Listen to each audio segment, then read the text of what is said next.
যে cyber ক্ৰিমিনেলক bank একাউণ্টৰ দৰকাৰ হয়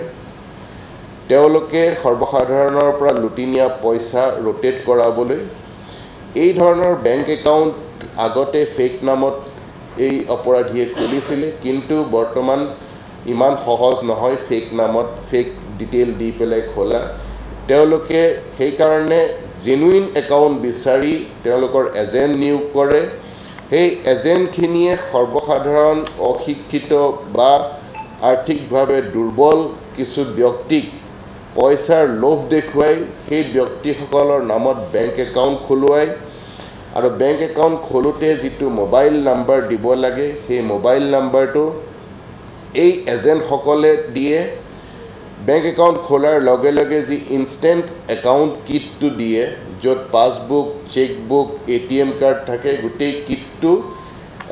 এই এজেণ্টে এই ব্যক্তিজনৰ পৰা লৈ লয় আৰু লৈ এই এজেণ্টখিনিয়ে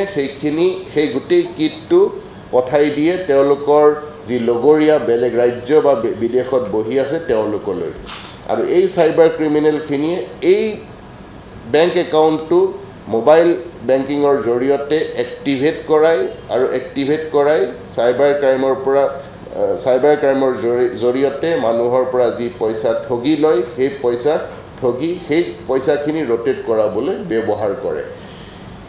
এই অপৰাধত যেতিয়া তদন্ত হয় তদন্তত পুলিচে গৈ এই ব্যক্তিসকলৰ নামত থকা একাউণ্ট পায় আৰু পুলিচে সেই ব্যক্তিসকলৰ বিৰুদ্ধে আইনগত ব্যৱস্থা ল'বলৈ বাধ্য হয় মই পুনৰবাৰ সকলো ব্যক্তিকে অনুৰোধ জনাওঁ যে এনেকুৱা ধৰণৰ ট্ৰেপত আপোনালোক নাহিব কেইটামান 5-10 হাজাৰ বা 20 হাজাৰ টকাৰ কাৰণে আপোনালোক গ্ৰেপ্তাৰ হ'বলগীয়া হ'ব পাৰে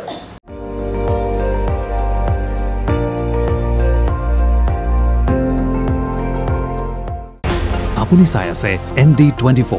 সৰ্বশ্ৰেষ্ঠ নহয় সৰ্বোত্তমৰ দৌৰত